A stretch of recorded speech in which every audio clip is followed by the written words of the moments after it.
assinado pela Estância Paraíso.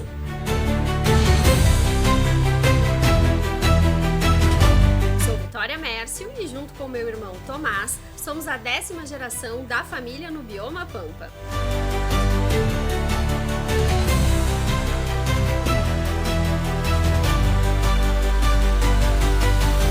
Te convido para descobrir junto com a gente as histórias guardadas pela nossa cultura tão autêntica.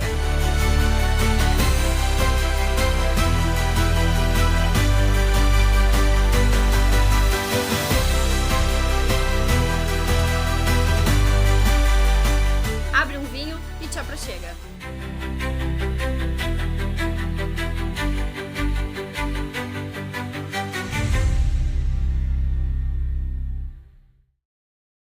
Bem-vindos ao Na Estância de hoje, e a gente tá com um convidado muito especial que viralizou no Instagram da Estância. Já são 180 mil views, 12 mil likes, 193 comentários, 4.800 envios e 738 salvos até o dia de hoje. Nilo Rossel Romero, seja bem-vindo ao nosso podcast Na Estância. Muito obrigado. Nilo, como é que eu te apresento? Produtor rural, liderança cultural? Acho que sim, né? Eu sou o tipo de pessoa que nunca sabe qual é a profissão, porque as coisas vão de um lado para o outro e sempre concomitantemente, mas eu acho que assim tá perfeito. A gente estava conversando, foi um vídeo muito despretensioso que eu gravei. Não teve edição nenhuma, não teve inteligência artificial. Um dos comentários justamente foi esse, né? Nossa, esse vídeo foi feito com IA, e aí a gente respondeu.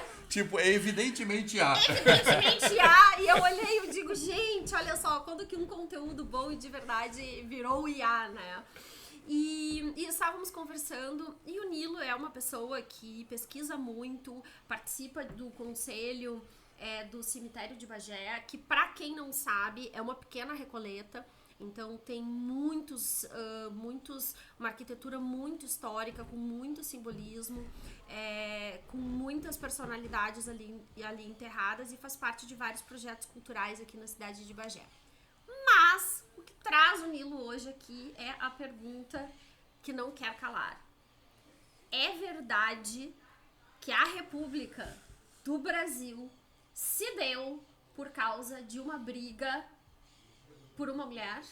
Não tem a menor dúvida. Os meandros têm várias interpretações. Aliás, para mim, a melhor definição de história é uma que diz o seguinte: a história é a narrativa de algo que não aconteceu, contado por alguém que não estava lá e, além de tudo, de má fé. Mas, casualmente, quando todos admitem a mesma coisa, é porque aí tem uma certa verdade, né? E que história é essa, para quem não escutou e não viu o vídeo? Silveira Martins, primeiro eu vou começar com uma frase do Silveira Martins, conterrâneo, embora nascido no Aceguá. A gente sabe que a grande Bagé incluíam vários municípios hoje que foram desmembrados. Silveira Martins, então, tinha a seguinte frase: todo político é como um córrego, que na verdade era arroio. Brota puro e cristalino, com o tempo vai pegando o barro das margens por onde escorre e acaba no mar, que o salga e tira qualquer característica que já possa ter possuído. Isso, de uma certa maneira, eu acho uma das frases mais brilhantes de Silveira Martins. Então, esse guri, que nascido aqui, ele com 13 anos vai para o Rio de Janeiro. Primeiro vai, inclusive, para o Maranhão, depois vai estudar no Rio de Janeiro, por uma questão de saúde, de clima no Maranhão. E quando ele é entrevistado pelo professor Vitório, o professor pergunta assim: o que você quer ser quando crescer? Resposta: ministro de Estado, ou talvez ministro do Império, né? E realmente ele foi muito mais que isso, né? Ele saiu daqui, depois estudou em Recife, em São Paulo, no Largo de São Francisco. Todos esses políticos, sei lá, Assis Brasil, Júlio de Castilhos, os Borges, todos esses se formavam no Largo de São Francisco, em São Paulo. Até bem pouco tempo tinham 3 faculdades, né? Direito, Engenharia e Medicina. Então todas as humanas estavam lá. Ele, inclusive, antecede essa geração, e depois ele começa uma carreira brilhante. Ele foi deputado provincial, ele chegaria a presidente do estado, que significa governador, e num determinado momento estavam aqui o Marechal Deodoro, que era um militar de carreira, e ele, e se apaixonam pela mesma mulher, que escolhe Silveira Martins e não Deodoro. Então, a partir daí, começou uma rixa terrível. Os dois nascidos no mesmo dia, 5 de agosto, e a baronesa do Triunfo, que não era baronesa, porque o pai dela era o barão do Triunfo, e no Império não tinha hereditariedade nos títulos, e escolhe o Silveira Martins, então teve uma rixa terrível. E eis que, quando o Império estava, quando o próprio Silveira Martins dizia que a coroa corria, enfim, deslizava pelas ruas, o Visconde de Ouro Preto, aí é que começam as diferentes versões. O Visconde de Ouro Preto sugeriu ao imperador que tirasse ele mesmo, que era o presidente do conselho, o primeiro-ministro, e botasse outra pessoa. Isso está escrito no próprio livro do Ouro Preto. Bom, então nesse momento sugeriu que fosse o Silveira Martins. Agora tu imagina, pro Deodoro, o rival que já tinha tirado a própria amada. O Marechal Deodoro estava de cama, levantou-se e proclamou a República. E aí tem alguns comentários que dizem o seguinte, né? Não, mas isso não é verdade, porque ele nunca chegou a ser efetivamente ministro, ele não foi empossado, no caso, né?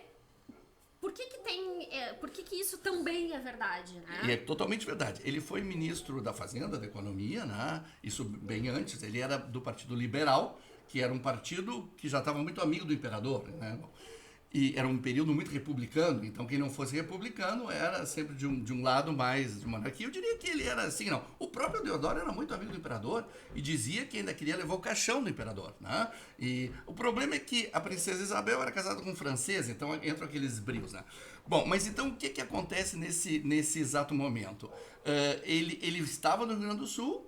E quando ele é chamado, quando ele sobe, ele é preso em Florianópolis, que na época se chamava de Desterro, então obviamente ele não pode assumir e nem recebeu oficialmente o convite. Mas se ele estava subindo para a corte, certamente não era para tomar chá com o imperador, né? Principalmente que se tem essa declaração do Visconde de Ouro Preto de que deveria colocar no lugar. Então ele foi nomeado, ele foi convidado, com certeza, né? Ele tomou posse? Não tomou posse, né? E agora é aquela coisa. Será que um dia de manhã alguém out of the blue disse, já sei, para o Deodoro fazer a república, vamos mentir que é o Silveira Martins? Acho que não, né? Não, muito pouco provável, né? Principalmente com as declarações do Ouro Preto. Pode ser também que seja uma super sincronicidade. Ou simplesmente vazou. Imagina como é que era no Império cambaleante, né? Aquilo vaza e aí os três lá, que era o Quintino Bocaiúva, eram três, eu não me lembro os nomes dele, o Benjamin Constant e alguém que eu não me lembro, resolveram dar uma cutucada no Marechal, que era um senhor já de uma certa idade numa cama, e bom, aí quando toca nos brios, né? O cara foi lá e proclamou a República de uma vez. Até dizem que ele talvez nem soubesse que estava proclamando a República, era só mudando o Conselho de Ministros, mas sabe como é? Dá um empurrãozinho de uma hora para outra, República está feita, né? Dizem, né, assim, por que da importância de Gaspar Silveira Martins para nossa história de Bagé? Assim, ele foi um político preeminente, mas por que Gaspar Silveira Martins, ele é uma figura um pouco apagada da história? Ele é muito importante, ele teve uma relevância enorme para definir o que hoje é o Brasil, né, as bases que a gente tem, mas por que ele foi um pouco apagado? Porque a história é escrita pelos vencedores. E as 3 revoluções aqui foram vencidas pelos legalistas. É aquela história, na Revolução Farroupilha, nós comemoramos uma revolução que perdemos. Tá? A mesma coisa aconteceu com as 2 outras revoluções, se nós considerarmos a oposição, tanto 93 quanto 23, que é quase uma mesma revolução que dura 30 anos com 20 e poucos anos de intervalo, né? E sempre esta oposição, claro que no tempo da Revolução Farroupilha, o Gaspar, eu não me lembro exatamente a data que ele nasce, eu não me lembro se é 31 ou 36, então ele era uma criança até 1945, né? Mas enfim, é sempre este elan da oposição onde ele sempre esteve. E ele, embora tenha assumido também posições muito grandes na corte, ele era chamado o Rei do Rio Grande. Né? Aliás, ele era chamado de várias coisas. José do Patrocínio chamou ele de Demóstenes no Pampa, porque ele tinha uma oratória, gente, brilhante. Teve uma vez que veio uma soprano italiana para o Rio, na corte, e não existia ainda o teatro municipal, mas na Praça Tiradentes tinha um teatro. Então levaram a fulana, que eu não me lembro o nome, para ver o Gaspar discursar. E ela ficou tão impressionada que a declaração foi dela. Imagina ele interpretando Otelo. Né? Então tinha um timbre, ou seja, tinha uma cultura, tinha uma posição, não é? Bom, isso também fez com que Joaquim Nabuco chamasse ele o Sansão do Império. Porque no momento que o Império já estava meio... Vem aquela coisa gaúcha de levantar, de falar, de avançar. Então, mas são todas facções que perderam. Né? E embora elas sejam vivas, quer dizer, nós temos, felizmente, a nossa praça, que se chama Silveira Martins, né? Tem a estátua do Silveira Martins, feita pelo Caringe. Inclusive, ele teve várias mulheres, isso é uma coisa interessante, chamadas Adelaide. E eu ainda me lembro que a dona Adelaide Anversa, todo ano, colocava uma coroa de flores na estátua do Silveira Martins. Quer dizer, ele seguia fomentando corações mesmo depois de morto. Ele é muito reverenciado em centros nativistas, ele é o grande líder maragato, né? Agora, claro, sempre tivemos um viés ou totalmente positivista por muito tempo, ou muito legalista antigamente. Então, ele meio que ficou de fora, né? E ele era monarquista ou ele era republicano? Bom, Porque tem muita gente que diz assim, não, mas os maragatos eram monarquistas, por quê? Por causa de Gaspar Silveira Martins, que foi convidado para ser ministro. Mas assim, ele era o quê no final das contas? Bueno, isso a gente teria que perguntar para ele. Porque Assis Brasil, que não era monarquista, constrói um castelo, né? Pois é. O Brasil já tinha suas contradições, né? Já tinha essas contradições. Mas quando não tem contradição, não respira, né? Assístole e diástole. Eu acho que tem que ter essa respiração e às vezes essa contradição é interna, né? Bom, ele praticamente tem este período aqui, que ele foi deputado, né? Depois ele vai para o Rio, né? Onde ele é um exímio orador, esse tipo de coisa, e depois ele vai, então, quando preso em Florianópolis, para o exílio. Né? Conta-se, inclusive, que no próprio velório de Dom Pedro, ele chorava, assim, de uma maneira incessante, que estava o Essa de Queiroz e perguntou, mas quem é esta pessoa que chora copiosamente a morte do imperador? Aí explicaram que era Silveira Martins. Ele era uma pessoa extremamente culta, né? Culto, rico e bom amante, aparentemente, e brilhante, né? Na verdade, talvez eu não... Eu tô sendo quase do fã-clube, mas na verdade é isso que se lê, né? Não resta a menor dúvida. Tinha olhos azuis também, né? Eu acho que não. Tinha olhos azuis? Não sei. Não, acredito que não. Não, acredito que não. Como se diz, é meio completão ele, né? Quase um Frank Sinatra, assim, Não, né? só voltava, né? Bom, e aí, então, o que acontece? Quando ele estava no exílio, ele tinha sido exilado pelos republicanos, né?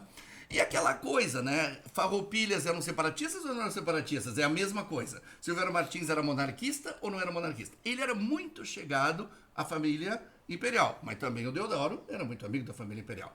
Mas quando ele cria em Bagé o Partido Federalista, Bagé teve a criação de 2 partidos políticos e as bandeiras de Silveira Martins eram o parlamentarismo, né, e o federalismo, que aliás coisa que...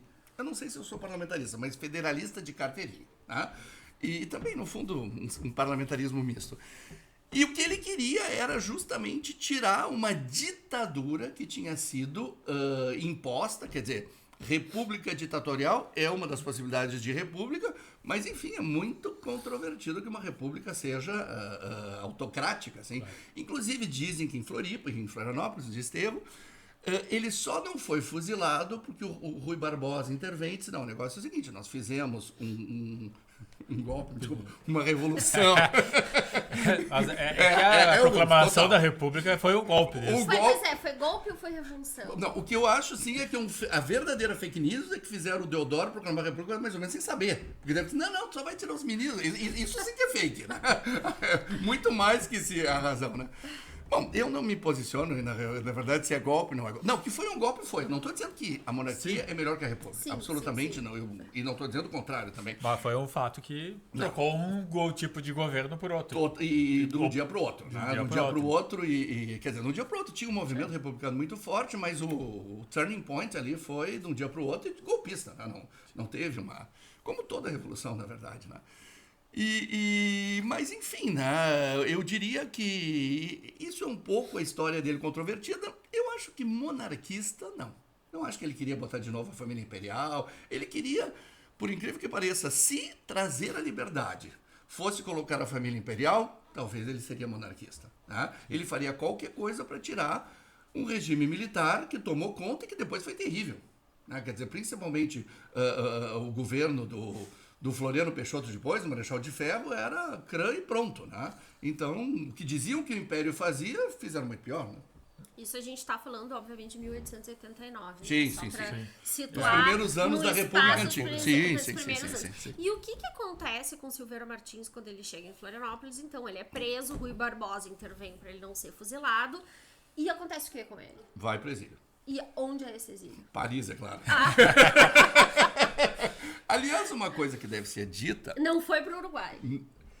Não, Porque ele não eu terminou não me em lembro o Uruguai. barco que ele... Não, a família do Silveira Martins, o avô do Silveira Martins, João Antônio Pereira Martins, foi o maior fazendeiro que já houve no Rio Grande do Sul. Ele tinha a bagatela de 476 mil hectares. Cada hectare é mais ou menos um quarteirão de cidade, então tu imagina isso. Ela começava no Candiotinha e terminava no departamento de Taquarembó, num lugar que se chama Rincón de Pereira. Os nomes são invertidos, né? Isso. Então Gaspar Silveira era o pai dele e Martins era a mãe dele, a Maria Joaquina. Então, na verdade, para ele, o Uruguai e o Brasil era quase a mesma coisa. Quer dizer, ele, sem dúvida nenhuma, a família era muito chegada com Montevidéu. Um dos filhos dele, o José Luiz, casou-se com... Quer dizer, um dos filhos do João Antônio, um dos tios dele, casou-se com a filha do presidente do Uruguai, Joaquim Soares. Né? Então, Montevidéu para ele, como para nós, né? Nós vivemos no Pampa, Montevidéu, eu no Uruguai eu não sou estrangeiro, não sei vocês. Né? Não, em nenhum ponto a gente se sente estrangeiro. Exato. Né? Agora, claro, mandar para o Uruguai na época não servia. Tu bota a criatura num barco, tu manda para Paris e vai comer camembert lá, não me incomoda, e depois ele volta. Ele volta, cria o partido, e aí acontece então a famosa Revolução de 93, que tenta reverter tudo isso que não conseguiram. Depois disso ele se retira, vai para Montevidéu, onde em 1901 morre nos braços de uma mulher, porque ele era um vergalhão, como se diria. Qual o nome dessa...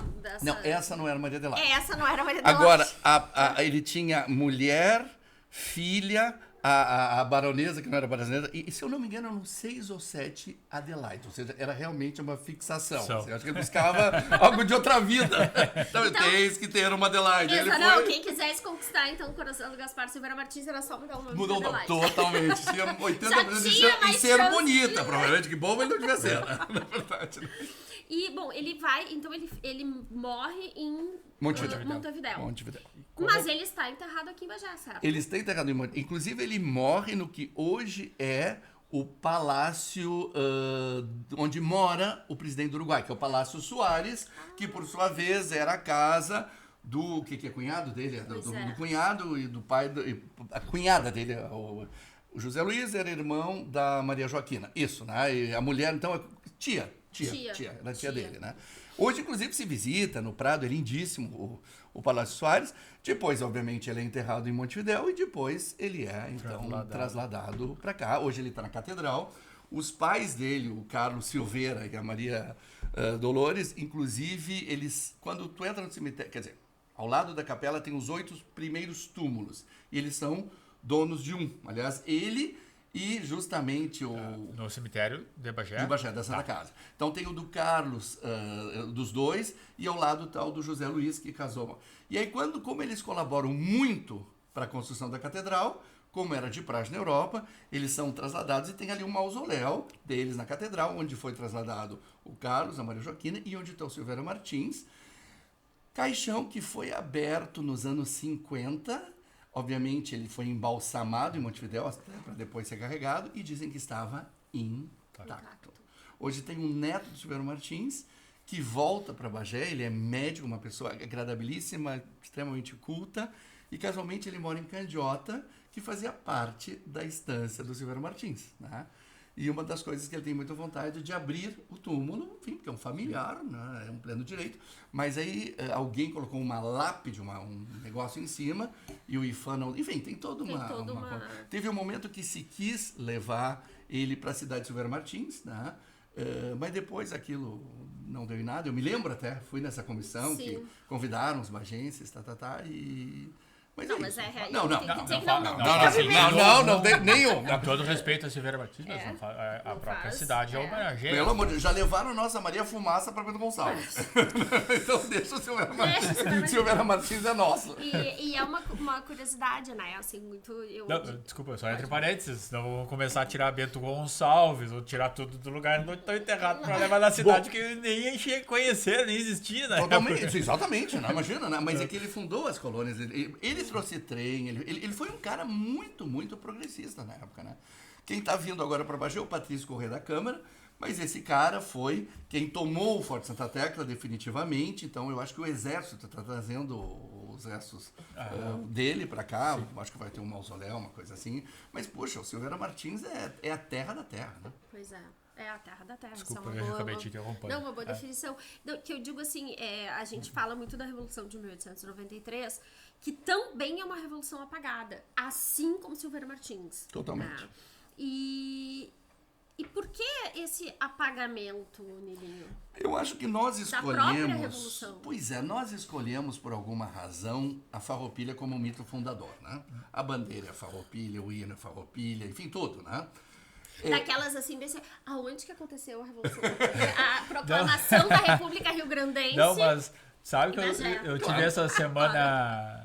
Essa semana eu tive em Alegrete. Sim. Aí eu tava, óbvio, com um mapa no carro facilita horrores, né? Eu entrei numa avenida que se chamava República Rio-Grandense. Muito bonito o nome, inclusive. Com certeza. Em Bagé não existe Não nenhuma existe. rua ou avenida chamada República Rio-Grandense. Deveria existir. Deveria Com certeza. existir. A proclamação da Quem República. sabe já Vamos? damos algum nome de rua. Eu acho que a 7 de setembro tá mais pra Pra República República Rio-Grandense. Eu concordo, vamos dar. Alegrete tem, Bagé não tem. ué. Eu acho que tem o General Osório de um lado, a 7 passa a ser República Rio-Grandense. Caetano Gonçalves. E Caetano Gonçalves, acho que tá bem, tá ok, fica ok. Bagé, em Seival, se proclama República.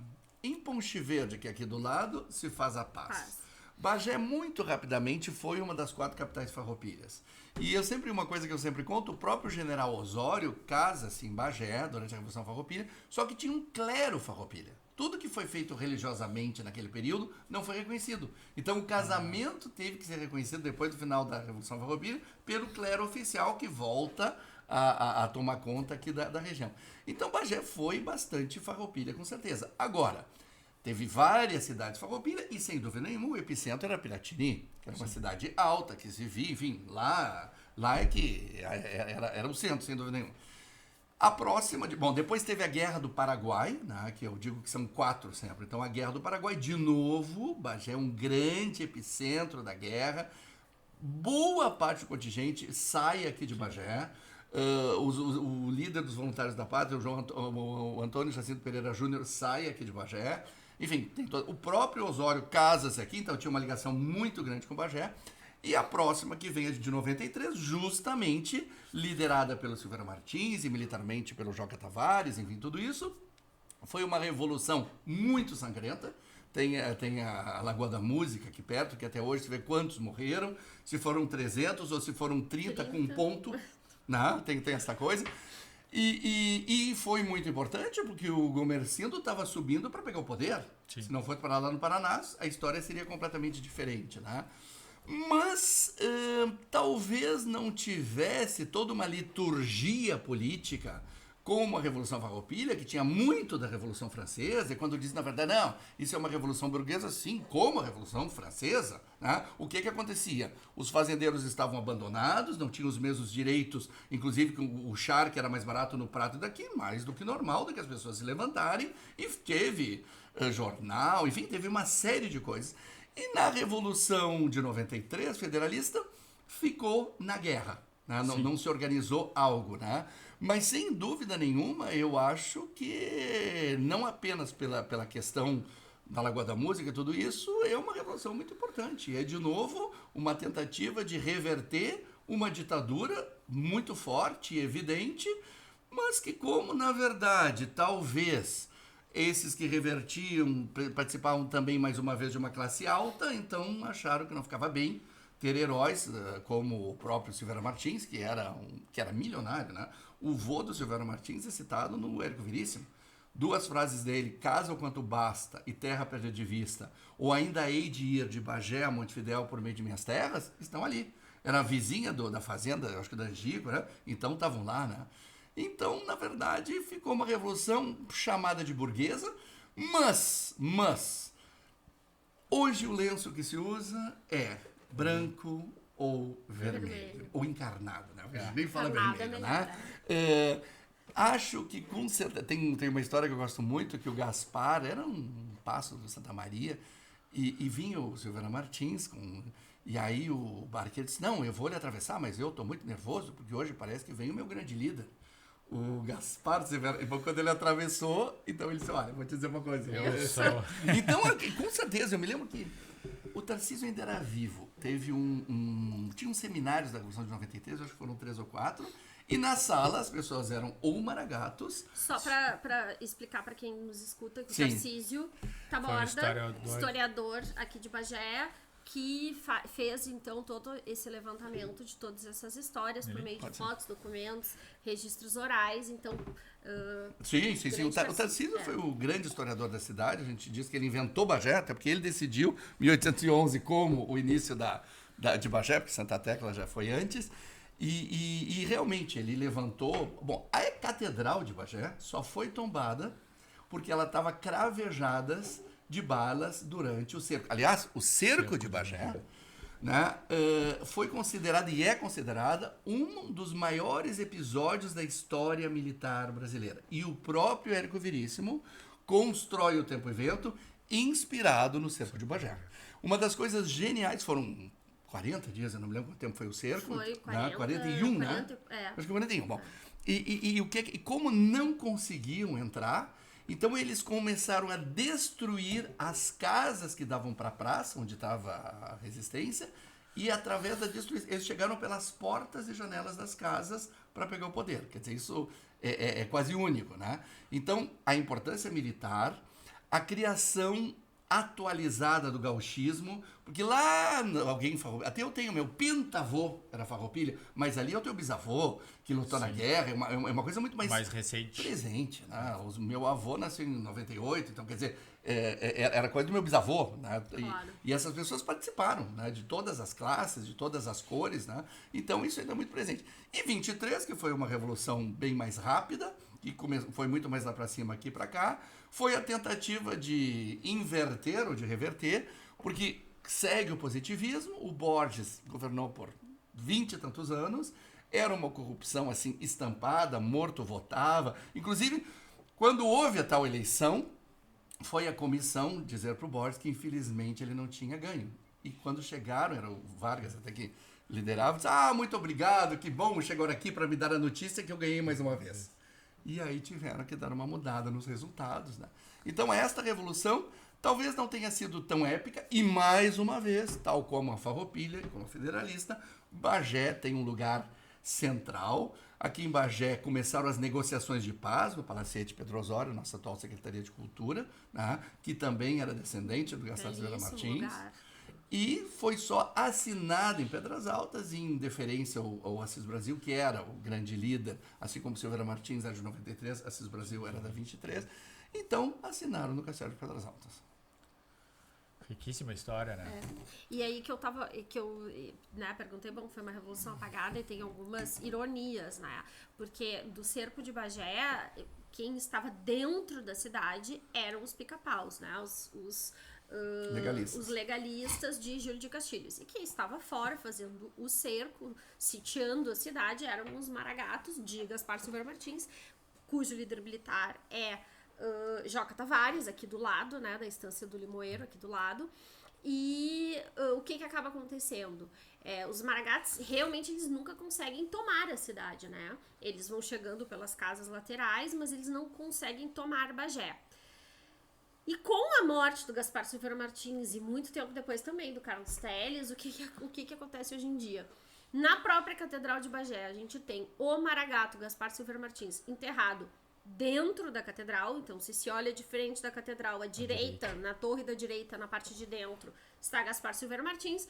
E na parte de fora da catedral, na torre esquerda, está Carlos Telles. Então, teve uma uma mudança, né? Então, Enfim, até hoje então, Enfim, conquistaram Bagé, enfim, romperam o cerco e mas entraram. quem entrou na né? catedral foi o Gaspar. O outro tá Exato. fora. É isso que eu digo, é uma ironia que às vezes, né, eu digo, gente, a vida foi toda uma coisa e na morte, rest in peace, né, ao contrário. Como no cemitério. Tem 2 grandes farroupilhas. De um lado está o General Neto e do outro lado ficou o Cerro Alegre, que era também Tavares, pai do Joca, se não me engano, né? Então também estão lado a lado. Tem um túmulo no meio até que tá com o vidro quebrado e eu brinco que de noite eles guerreiam e quebram o túmulo, assim, né? Então, é que realmente a quantidade de história que tem por metro quadrado em Bagé é impressionante, né? Porque aqui realmente a história é uma coisa viva, é cotidiano. Foi a tua avó que te contou na cadeira de balanço. Nós temos várias bibianas que existiram, talvez ainda existam. Como eu digo, aqui a história é feita na espada, na lança e em cima do sebo de vaca, né? É uma história que a gente fez assim, não com toga. Eu sempre digo que na França existe 2 nobrezas, a noblesse d'épée, de espada, e noblesse de robe. Robe é vestido, mas é a toga. Não, aqui as coisas foram feitas a próprio punho, né? E eu acho que é isso que dá essa ideia de Bagé, uma cidade tão vivamente histórica. De fake não tem nada. Cada metro quadrado vai ter uma história e coisas completamente diferentes, como também o de Lermando, que mata o Não, então Euclides da vamos. Cunha. Calma. Agora a gente vai entrar nesse. Agora, porque realmente Bagé é uma cidade que a gente anda pelas ruas e quanto mais a gente conhece a história, mais interessante é morar em Bagé. Sim. Então, acho que as pessoas que criticam, às vezes, a cidade, isso é uma coisa muito normal, né? Elas não deixam se encantar pelo charme do que existe, porque existe. Deixam, mas não admitem.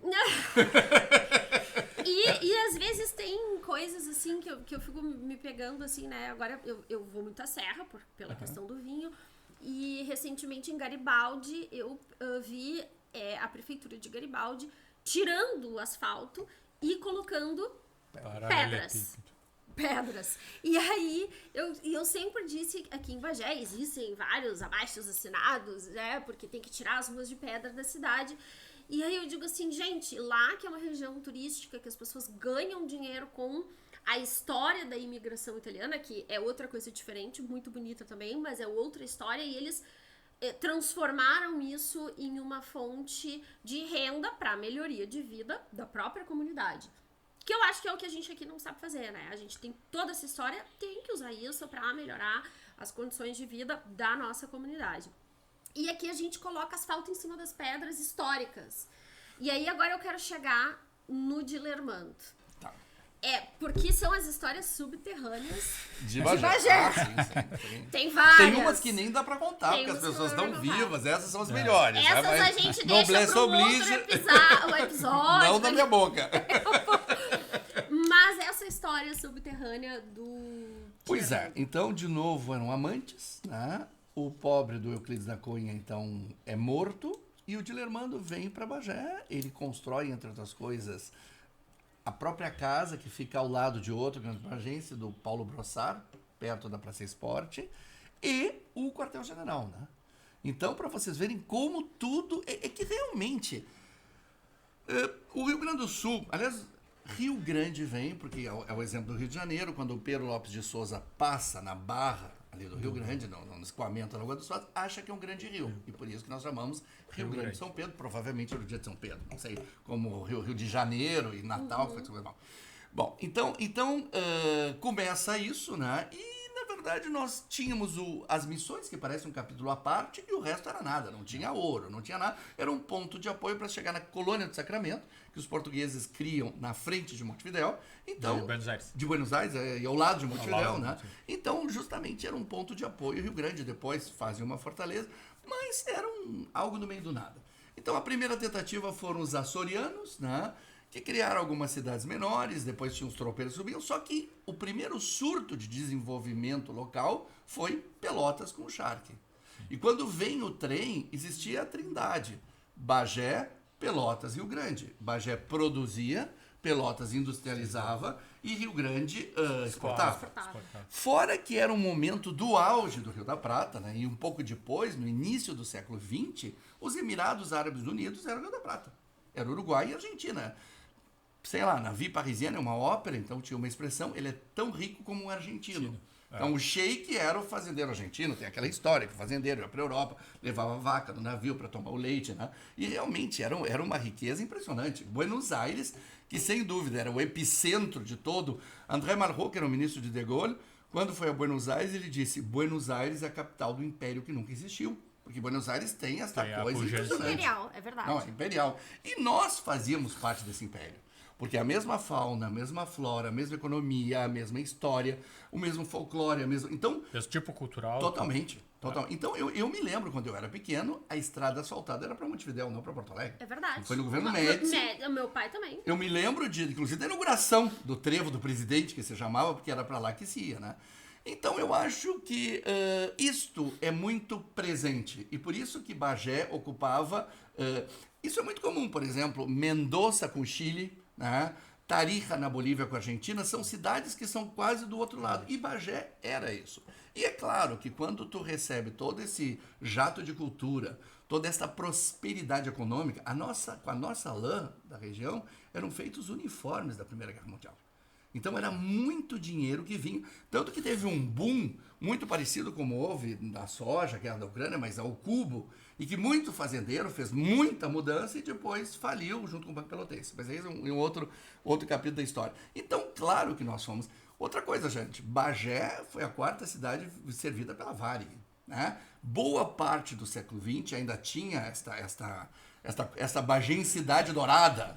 Pois é, eu conheci por histórias, digamos assim, porque o pai conta que ele ia para Porto Alegre, Rio de Janeiro, de avião. Tá, eu quando era criança também ia. Eu também. Eu peguei o Avro. Não existia, porque a BR era uma eu sou um coisa pouquinho muito mais assim, novo, já não Não, peguei, ainda não já tive esse pegou, prazer. Mas eu peguei né, fotos de bebê, assim, andando de Varig e indo pra Porto Alegre. Eu ainda tenho as caixinhas, sabe? Era uma caixinha azul que vinha um vinhozinho, um copinho, sanduíche, tudo isso, sabe? Não, sim, digamos, a prosperidade bagense, depois a Cicad. Sim. A Cicad, que era um frigorífico, onde a carne, eu me lembro que eu estava no Óton da Bahia e dizia carne de Bagé. Tudo isso foi pampa abaixo, né?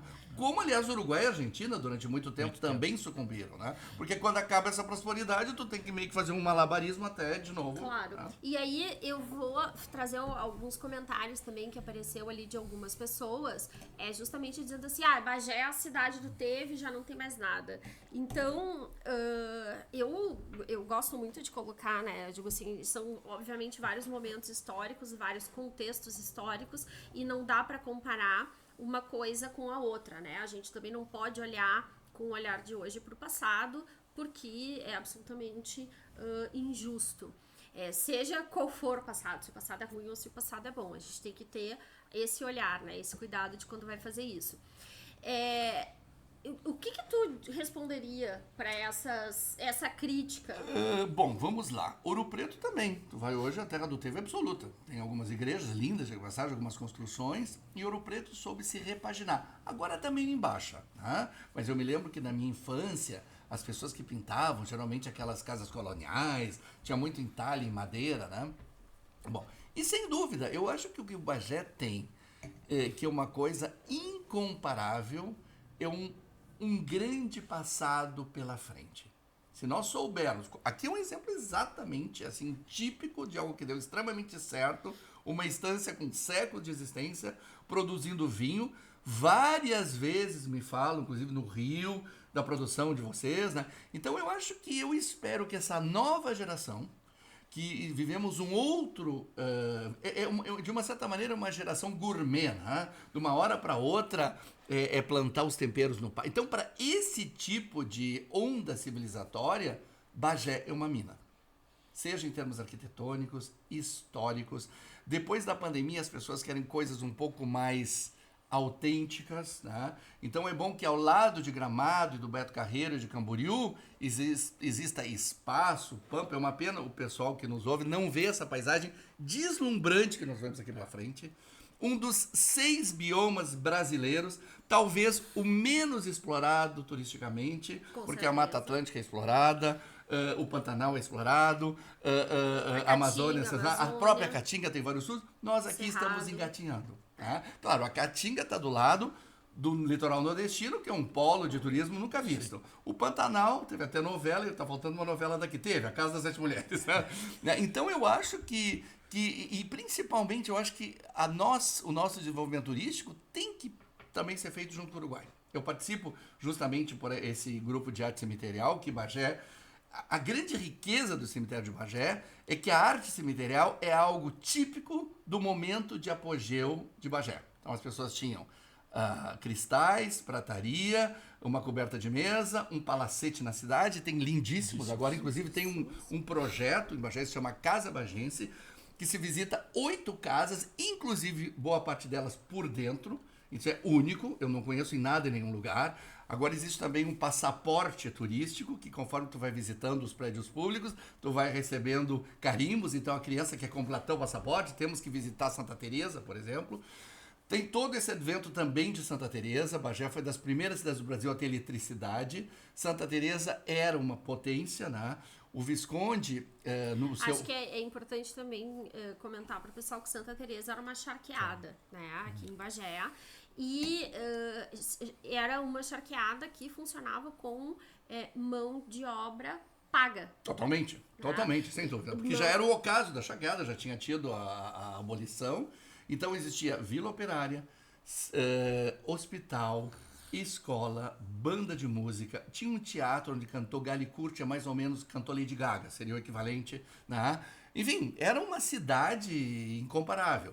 O Visconde tinha, eu não me lembro, era a primeira fortuna e o maior contribuidor, eram 2 grandes fazendeiros, aqui, que era o Antônio Maria Martins e ele, que mais ou menos se intercalavam em termos de potência econômica, né?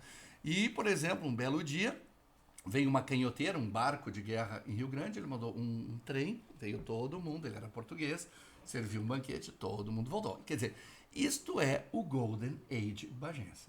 E todos esses resquícios estão por aí. O que tem que se fazer é aproveitar. E é uma experiência autêntica. O luxo hoje é autenticidade.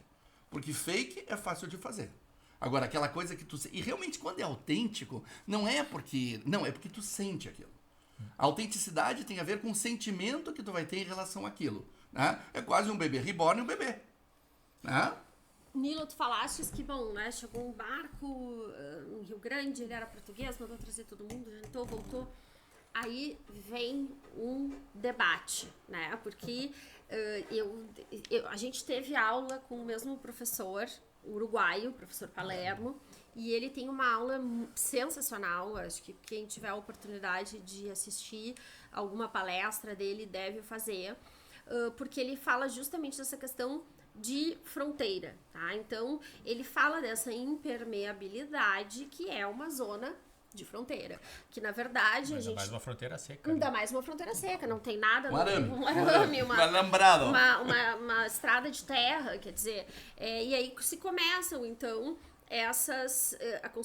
as construções desses vínculos familiares, de trabalho, de sociedade, de tudo, e que, na verdade, essas regiões de fronteira acabam sendo alguma outra coisa que não pertencem às regiões centrais dos seus estados-nação. Ou seja, quem está aqui na fronteira do Brasil com o Uruguai se sente muito menos brasileiro central, hoje em dia Brasil, na época Corte do Rio de Janeiro. E quem está no Uruguai, na fronteira com o Brasil, se sente também muito menos montevideano, digamos assim. Então, existe essa zona cinza, né, onde não existe o preto no branco, é esse cinza. O que somos? Bagé é uma cidade portuguesa ou espanhola? Somos Pampa. Boa resposta. Porque o Casario não tem diplomática. muito de português, né? Tu Não sabe tem que... eira nem beira. Tem muitas figueiras. Pois é. Não, sem dúvida nenhuma, Bagé é muito mais hispânica que portuguesa. Inclusive, nós estamos agora com um movimento para fazer de Bagé Ciudad Hispânica. Existe todo já um projeto bem avançado para retomar o Forte Santa Tecla. O Forte de Santa Tecla, que foi construído pelos espanhóis em 1774... A Santa Tecla é uma santa espanhola, não é portuguesa, né? Sim, quando eles constroem o Forte de Santa Tecla, né, o que eles resolvem? Ali foi o maior episódio da história de Espanha mesmo, né? Brasileira. Né? Porque constrói o Vertiz de Salcedo sai do Rio da Prata, porque nessa época isso aqui era Espanha e nós éramos do vice-reinado do Peru. Eu acho isso muito chique. Exato. Eu que adoro comida peruana, né? Eu tenho um amigo. Eu digo, Não olha, era meu do amigo. vice-reinado Não, de porque Buenos foi feito Aires. depois. Foi Depois, né? Então eu tenho um amigo que olha, eu já fui do reinado do Peru. E tem uma outra questão, né? Que eu ficava assim, eu olhava e dizia assim, gente, mas como que os uruguaios, olha a cabeça já pensando como uma centralista, né? Sim. Porque, obviamente, pensando como uma centralista, não como uma fronteiriça. E eu dizia assim, gente, mas da onde que os uruguaios são orientais? Eu olhava e dizia, mas esses caras não estão nem no Oriente. O Oriente depende do ponto de referência. Exato, depende do ponto de referência. Aí eu disse assim, da onde? Isso não pode. Aí eu comecei a parar e pensar e me dar conta, não, mas é que eles são orientais do Rio Uruguai. Margem oriental do Rio Uruguai, Do porque Rio é Uruguai. sempre da nascente para Foz. E que nós também acabamos por ser montante. orientais. Totalmente. Aí eu me dei conta e digo, gente, não só eles são orientais, como nós também somos orientais. Uma vez a Cristina Kirchner era presidente da República, eu morava em Buenos Aires, e aí tinha uma charge que ia ela e o Mujica. Eu disse, não, eu vou porque sou oriental. Eles iam visitar a China, né?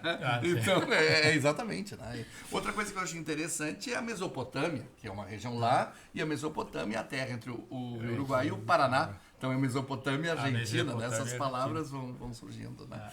Mas eu acho que sim, considerando Santa Tecla, Bagé foi construída por espanhóis, tanto arquitetonicamente, por exemplo, Tobal foi um grande arquiteto, o cemitério Martínez era um grande artífice, um artesão. Inclusive, na época, imagina, no início do século passado, se escrevia no jornal 2 construtores de túmulo brigando. Não, porque o meu trabalho é muito melhor. Tem um trabalho maravilhoso de Heleno Bachanel sobre isso, inclusive com os artigos, não é? Mas mais do que isso, também a própria indústria bagense. O Emílio Guilain foi um cara muito acima do seu tempo. Até na época se brincava que só tinham 2 telefones no Brasil. O Emílio e o Catete. E 2 carros, um Catete e um aqui. Porque realmente... muitos espanhóis vieram, fizeram fortuna, e Girona, na Espanha, tem a Fundação Mascorte, que é uma fundação cultural riquíssima, de alguém que veio para Bagé, morou e voltou. Então, se tu pega ali a descrição da fundação, fulano de tal, que foi para Bagé fazer fortuna. Claro, era uma espécie de Califórnia naquele momento, né? Então, tudo isso está impregnado. E são pessoas que têm raízes muito fortes aqui dentro. Qualquer pessoa que more fora de Bagé, o apelido é Bagé. Né? Todos têm assim... Eu imagino que eu nem sei como é que nós chegamos a quase 180 mil visualizações, porque eu acho que... Olha, veio coisas... Eu estava em 2 restaurantes de Porto Alegre. O senhor não fez aquele vídeo. Quer dizer, pelo amor de Deus, como reconhecer? Né? No Uruguai também. Por quê? Porque eu acho que essa comunidade bagense é muito... forte, tem um sentimento de pertença muito grande. Eu mesmo levo bolachinha e papo de anjo para pessoas que eram daqui, que ainda tem a fulaninha que faz o papo de anjo, e tem a bolachinha da Ferrer, que agora tem outra padaria que faz muito parecido. Então eu acho que nós temos essa pertença, e eu acho que é isso que nós temos que trabalhar. E como tem bagense fora de Bagé. Nossa. Impressionante. E como tem bagense em todas as áreas possíveis e imagináveis. Vamos lá, Milka, Paulo Brossard. A Mary Terezinha não era bagense, mas conheceu o Teixeirinha aqui.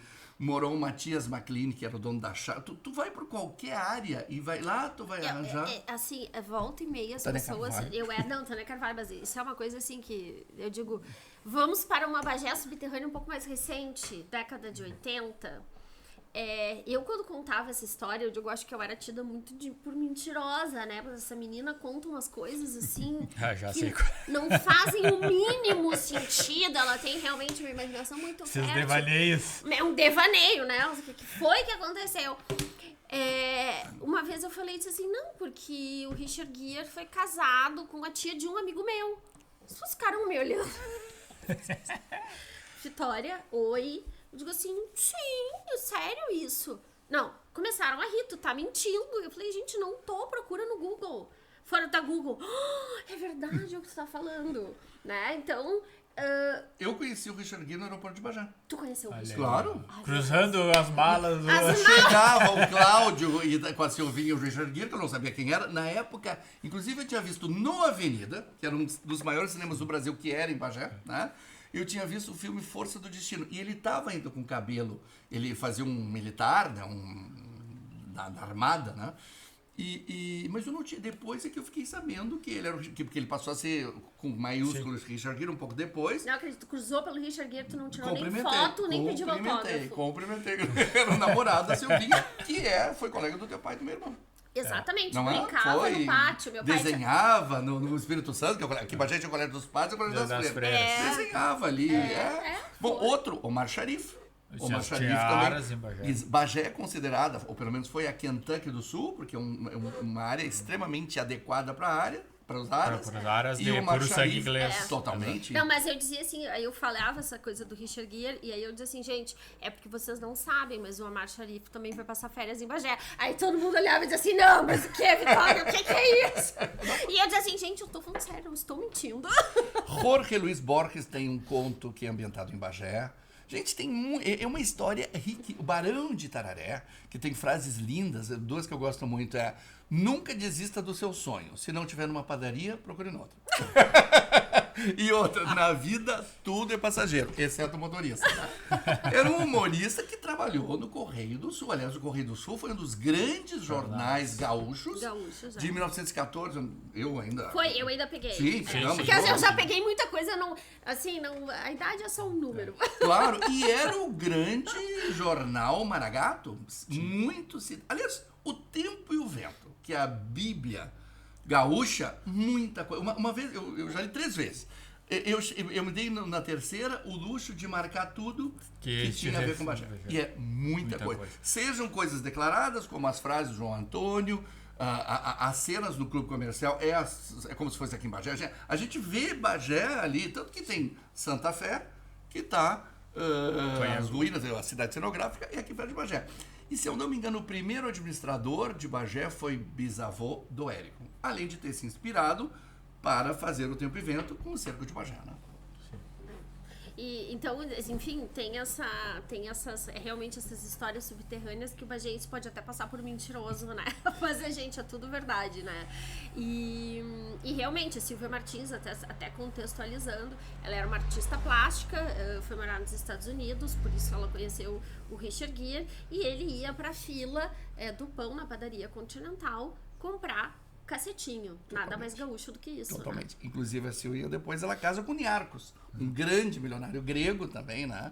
Não, Bagé está no mundo, gente. É o Seu Colares, outro grande bagense, falecido há pouco tempo. Né? Sem dúvida. Se a gente começa a pensar, tem bastante coisa.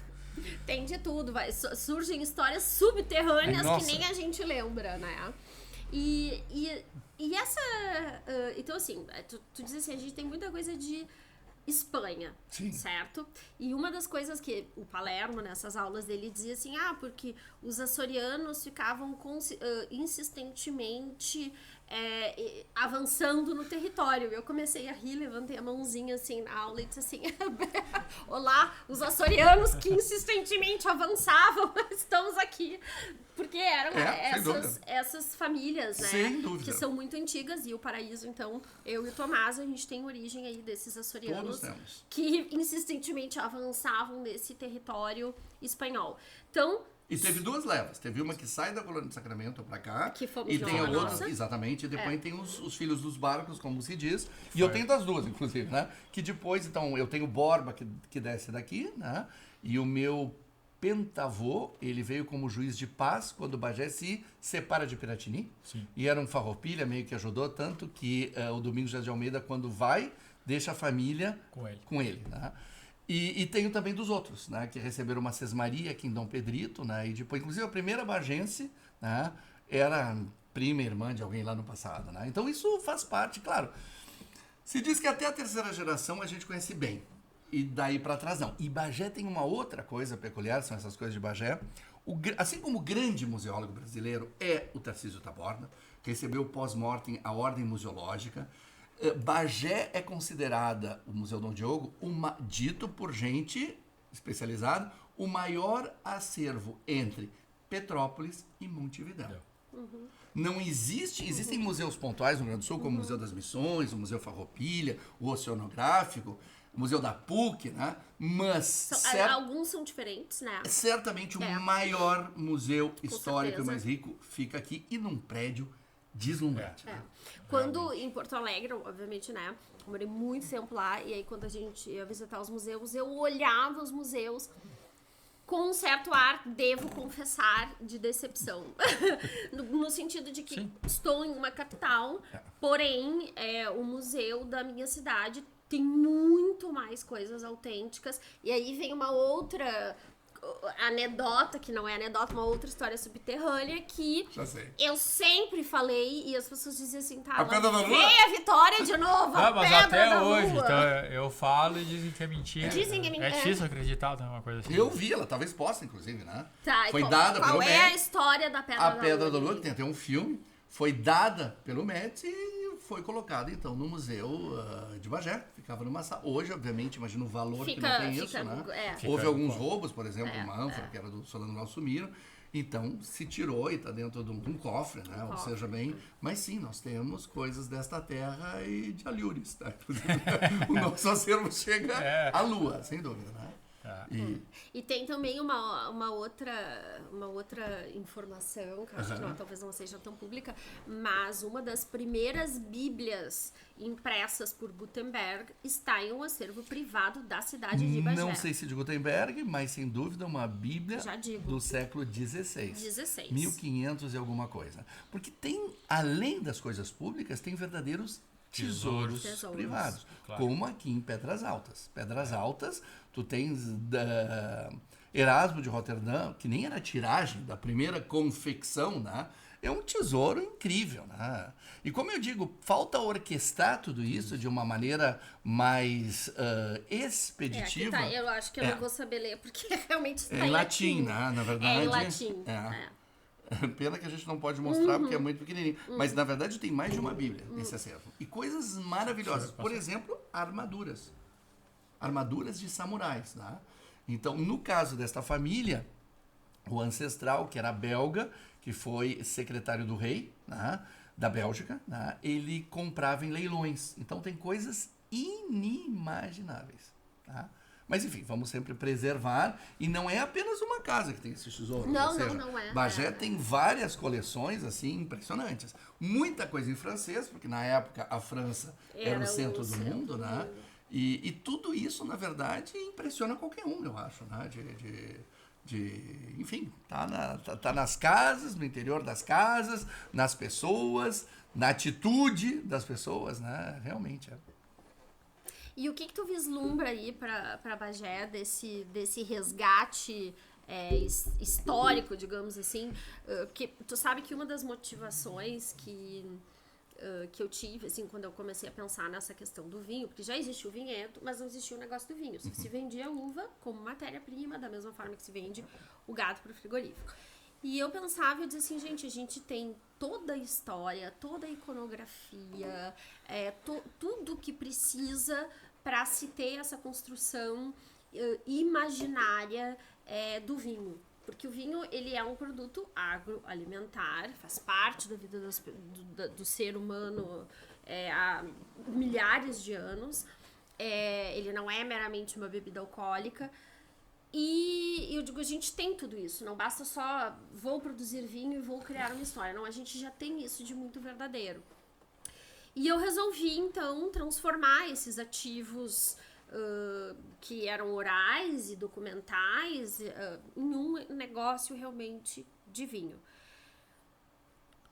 Bagé tem toda essa possibilidade. Então, assim, olhando como a cidade, o que os empresários e as pessoas de Bagé podem fazer e vislumbrar. Eu acho que a primeira fase foi muito bem feita, que é exatamente o que disseste. Nós começamos pelas bordas, né?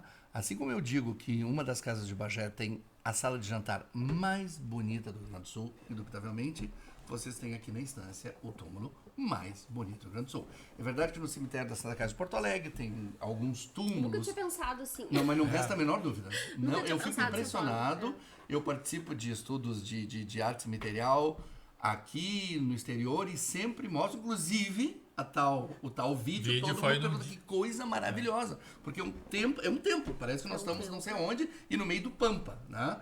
Então eu acho que seja este templo, como o Castelo de Pedras Altas, porque castelo no Brasil, tirando Pedras Altas, não há. Não há.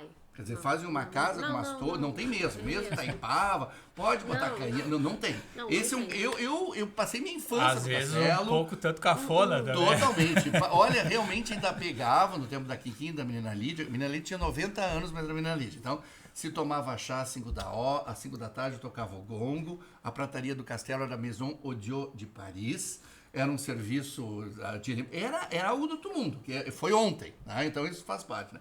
Então eu acho que estão começando por todos os lados. Tem a iniciativa de vocês aqui que é excelsa. O castelo está sendo restaurado. Infelizmente, os recursos, a Fundação Toyota ajudou no telhado, mas depois para e restaurar um castelo daquele jeito. Não, e principalmente as coisas... Tudo tem que ser restaurado. Por exemplo, tem um quarto que é feito pelo Horta, que foi o grande... autor do Art Nouveau, de novo em Bruxelas, de novo Então são várias coisas que têm que ser restauradas. As casas bagenses, essa iniciativa dos arquitetos da Orcamp, do Luiz Miguel, da Magali e da Fafá, foi brilhante. O que está precisando agora? Na minha opinião, são duas coisas. Nós já organizamos as atrações, mas agora tem que se criar uma verdadeira demanda turística. Tem que organizar com que isso chegue ao cidadão que está sentado em São Paulo, no Rio de Janeiro, e não alguém que vai chegar no seu carro para visitar uma coisa. Não, eu acho que agora está na hora disso. E uma outra coisa que eu defendo ferrenhamente é que se cria um centro de convenções. Não existe nada na metade sul. Existe a Fena Doce em Pelotas, que me desculpe os pelotenses, é um galpão melhorado, né? E no norte, em Erechim, tem uma coisa. Fora isso, é o Triângulo, Porto Alegre, Gramado e Bento, e aí tu pega Canela e Garibaldi ali junto. Então eu acho que nós temos que ter agora uma política turística. Nós fizemos várias iniciativas ajudadas pelo Sebrae, né?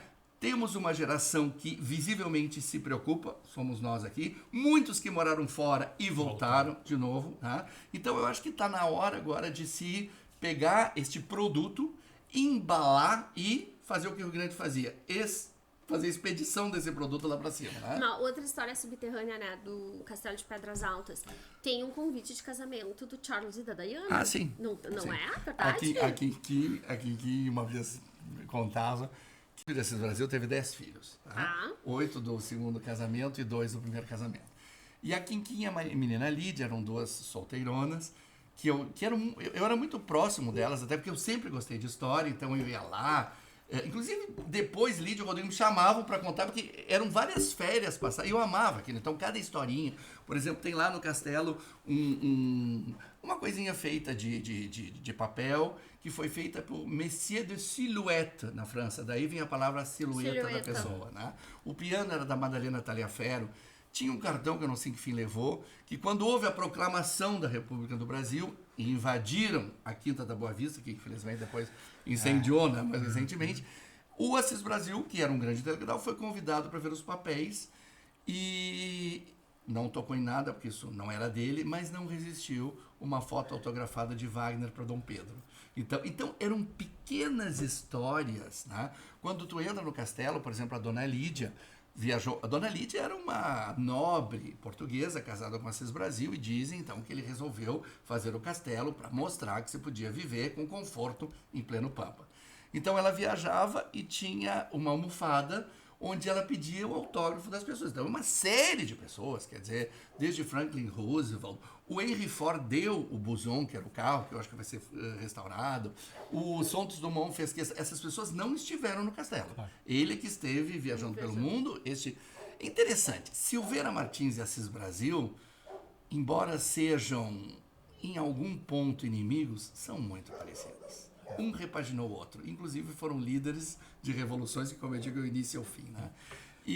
E eu vou fazer uma contribuição. Tu falaste do casamento da Diana. Bom, eu casei recentemente com a Clarice, e o violino que foi tocado, foi comprado, adquirido em leilão pelo Guilherme. Ele tocou no casamento da Princesa Diana. Olha só. E no meu casamento. Mas olha, isso eu não sabia. Vou te contar outra coisa. Uma família ilustre bagense, quando casou o Charles e a Está em Diana, Bagé o violino. é mesmo, mandou um saleiro de presente, porque aqui tem essa coisa da umidade, então o sal, então ele mandou um saleiro que não umedecia o sal de presente para o Charles e a Diana, que responderam com cartão que está no Arquivo Histórico de Bagé. Tá? Então, olha, tem uma coisa, quando a gente diz alguma coisa, todo mundo vai ver se é verdade, tem uma coisa que eu vou pedir um favor. Né? Há muito tempo atrás eu me encontrei com um grupo que era monarquista, e disse, Bagé, a Praça de Silveira Martins, que foi a terceira cidade em votação no plebiscito da monarquia. Pois eu não sei onde acessar isso, não vou repetir uma coisa que eu não sei, mas se alguém souber, seria um aporte maravilhoso, né? Pra gente, enfim, conhecer o fenômeno cultural bagense. E eu acredito que seja. Parece que era Petrópolis, ou deve ser o Rio em termos de... Né? E Bagé. Porque é uma cidade que teve um auge na monarquia ou nos dias posteriores à monarquia, né? Então eu acho... Eu acho que uma coisa que às vezes na nossa conversa a gente fala das coisas, isso tudo é história. E é importante as pessoas saberem que isso não é futilidade, isso não é absolutamente nada disso. Isso são histórias da cidade, cada uma tem a sua, umas mais recentes, outras mais ricas, outras menos. Mas são o que faz, como tu faz, é o trajeto que nos trouxe até aqui. Então, eu acho que essa valorização ela é extremamente importante e não vejam no sentido pejorativo da coisa. Porque estão se achando, Bagé. Não, é que realmente foi uma cidade importante e ela deve ser e continuar sendo e cabe a nós, na nossa geração, vamos dizer assim, nos tocou, como eu digo aqui na instância, me tocou reformar arame. Nos tocou reformar arame. Nos tocou recolocar Bagé. Nos tocou trocar o tronco, fazer várias modernidades. Colocar os postes novos. Nos tocou assim, ó. Um monte de tudo isso vai nos nos tocou tocar, recolocar Bagé no lugar que ela já foi. Totalmente. Sem dúvida. Né? E eu acho que é uma nobre missão da nossa parte. Eu acho assim, o que eu observo, né? A gente obviamente tinha muitos comentários desses 190 e tantos dizendo que, nossa, que legal, sensacional, é por isso que é a rainha da fronteira. Muitos comentários assim, ou dizendo, que coisa boa escutar uma história bem contada. E alguns poucos, realmente muito poucos, dizendo, mas Bagé é a terra do foi, isso, aquilo. E o que eu penso, né? Eu acho que essas histórias não é nem, digamos, entre aspas, que as pessoas já, para se achar uma coisa superior ou não, ou para dizer, a gente teve, hoje em dia não tem mais, então a gente tem que criticar tudo que existe. O que eu penso, né? Aqui, essa questão do passado, ela te ajuda, inclusive, com uma questão de construção de confiança e autoestima que te leva absolutamente para qualquer lugar e para o mundo. Porque a gente sabe, olha, eu vim de um lugar aonde as pessoas com as mesmas condições que eu tenho, piores inclusive, porque a gente está falando de séculos atrás, onde as condições eram muito mais escassas, e elas chegaram a construir tantas coisas ou a ocupar espaços proeminentes. Por que eu não consigo? Eu penso desse aspecto. E eu acho que essa questão de autoestima é que o bagense tem que se apoderar. E num mundo tão globalizado, onde tudo é igual, nós podemos dar uma diferença. Uma diferença natural, uma diferença ecológica, uma diferença sã, ou seja, produtos naturais sendo adquiridos, né? E principalmente uma diferença histórica, uma personalidade, né?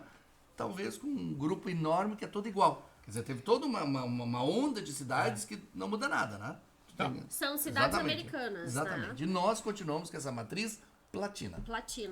E pra terminar, tem mais alguma história subterrânea, assim, sem contar nomes, alguma coisa, assim, pra deixar o pessoal só eu ia fazer uma pergunta. Muitas, mas eu não vou fazer fofoca. A Sotovô te faz, mas não vamos fazer pra sei lá quantas pessoas que vão nos ver. Tu, Nilinho, tu tem um conhecimento histórico e a tua linha de raciocínio ela tem início, meio e fim. Não é aquele raciocínio que vai e volta e perdido. o quanto a leitura é a base disso tudo, do teu estudo, da tua dedicação, para chegar até isso. Ou é conversa... Nem me considero... Eu sou um bibliófilo, adoro ler, mas eu não me considero, sinceramente, um Quantos estudioso. livros, Nilinho, tem na tua biblioteca? Que Particular. Chegou a me dizer particular. Não deve ser pouco. Não. 12 mil e mais 4 mil publicações. Mas eu coleciono, né? Eu sou do tipo que eu tudo tenho bem. dicionários de 200 anos, eu tenho o programa, quer dizer, o catálogo da Exposição Farroupilha, e realmente eu tenho isso. Mas, para mim, o que me guia é o princípio do prazer. Eu tenho alergia ao mundo acadêmico, de fazer aqueles trabalhos acadêmicos que tem que ser iguaizinhos que ninguém vai ler. Né? Para mim, se o saber não vier com sabor, não serve para muita coisa. Né? Então, tu fica com milhões investidos em bobagens, porque não vão ser lidos. Né? Fala para os pares só. Exatamente. E olhe lá, porque não leem, na verdade, vão elogiando na banca. Então, essa mediocridade acadêmica, eu sou alérgico. Eu acho que só depõe contra o que eu chamo Mas eu até nem estava entrando na parte acadêmica, mas Sim. pela tua história, esse teu conhecimento. Sim. Ele é um estudo de uma vida inteira. Eu morei muito tempo fora. Né? Pois é, já quantos com países tu já moraste? Eu morei em 6 países, com o Brasil, né?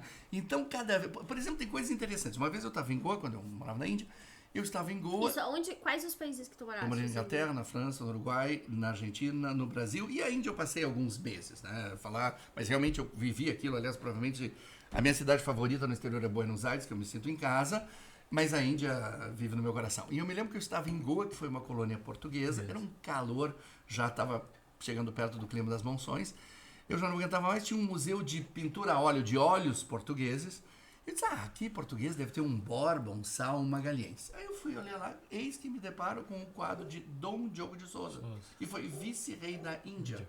Se eu não me engano, de 1814. Eu disse, meu Deus, quando que eu imaginei? Igualzinho do Museu de Bagé. Quem foi Dom Diogo de Souza? Fundador de Bagé, porque Bagé... Um dos fundadores, porque Bagé, a gente foi criando fundações de Bagé, né?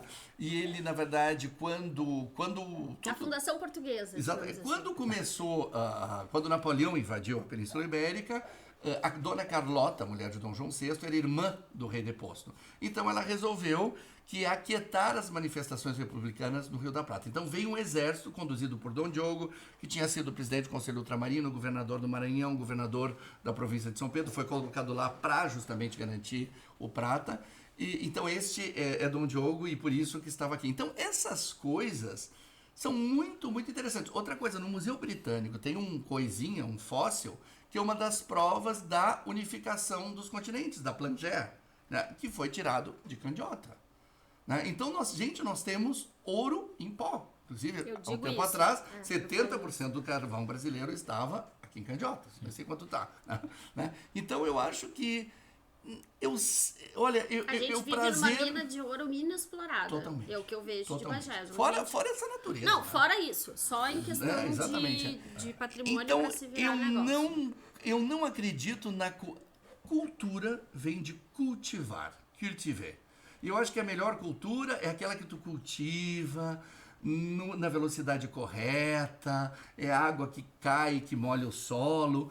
Então, realmente, eu sou um leitor voraz porque eu tenho prazer. Porque se eu não tivesse prazer, eu não faria nada disso. Eu não faço isso como edificação, nem me acho grande coisa nesse sentido, mas sempre foi o viajar, o ler. E eu, na verdade, eu fui aposentado até 5 anos atrás, porque eu primeiro me aposentei, visitei o mundo, estudei línguas, estudei Guarani, tudo que tinha direito, e depois agora, hoje eu sou um proprietário agro extremamente dedicado, apaixonado. Eu virar proprietário, quer dizer, proprietário virar porque eu herdei, mas eu virar um agropecuarista era mais ou menos a chance de eu virar um astronauta, mais ou menos igual.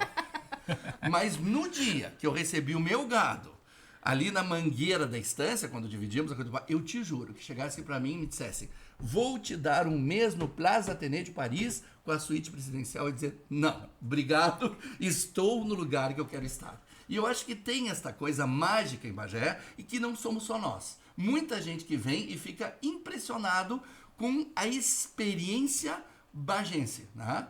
Então eu acho que se eu tenho alguma cultura, não foi mérito nenhum. Foi simplesmente deixar... O Fellini dizia que quando se faz um filme é que nem um trem. As estações estão prontas, só deixa parar. Simplesmente foi isso, né?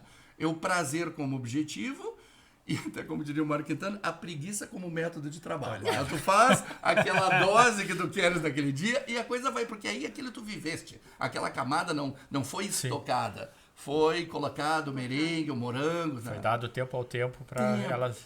Isso que é o que menos se faz hoje. Exatamente. Né? A sabedoria. Na verdade, a coisa mais importante do mundo não é BMW, não é helicóptero, não é nada. É o tempo. E a gente se esquece disso, né? Nós realmente somos cronocidas, nós matamos o tempo. Quando teve a pandemia, a gente disse assim, que abram de novo as lojas, senão a gente vai se dar conta que não precisa de 80% do que compramos. E é verdade. E é verdade. E eu, na verdade, sou tranquilo, tirando livro e coisas de arte, né? Muito pouco consumista, porque eu tive o prazer de poder me dedicar aos meus apetites culturais e fazer aquilo que eu gostava. E se em vez disso fosse jardinagem, ou colecionar pneu, ou seja lá o que for, eu teria feito. Porque quem somos, de onde viemos e para onde vamos, e conhece-te a ti mesmo, para mim é a única garantia de felicidade, se é que isso há na vida. Com essa, então, eu proponho aqui... Eu gostei muito da tua frase, que o passado... Pode... Bagé tem um largo passado pela frente? Isso eu acho que nós tínhamos que escrever. Eu acho. Lembrar todos os dias pra gente. Exato. Porque é realmente Aí tem outra frase que eu gosto no livro, sem tesão na solução. Se nós descobrirmos tesão em repaginar esse passado, e é muito fácil. Porque a gente vai descobrindo coisas de família. Gente, nossa, ia ser uma delícia o aproveitamento econômico e cultural da nossa cidade. Né? Então, o largo passado que já tem pela frente, eu proponho aqui um brinde Tchim-tchim. Salud com o Syrah, que foi introduzido no Brasil nestas É décadas. verdade. Vinho maravilhoso. Continuamos fazendo história, né? Então, Salud, plata e ganas de viver. Muito bem. Até a próxima. Hasta na próxima. A gente está criando uma nova tradição. Como antigamente nas instâncias, Nilinho, quando se chamava o pessoal para almoçar, se batia uma roda de arado, que era um gongo. O gongo da época, né? Então acho que nada mais justo que... Episódio anterior com o Rafael, PH da Esperança, a gente já terminou a garrafa. No início, né, os convidados iniciais, claro, a gente sempre tem mais aquela... A gente mesmo tava mais duro, assim, sem saber. Então esse já foi o segundo episódio consecutivo que a gente terminou a garrafa. Então vamos criar a tradição de bater o gongo. Vamos bater o gongo de Bagé para o mundo, trazendo o mundo para Bagé. Namastê. Ó, tá... Tchim-tchim. Tchim-tchim.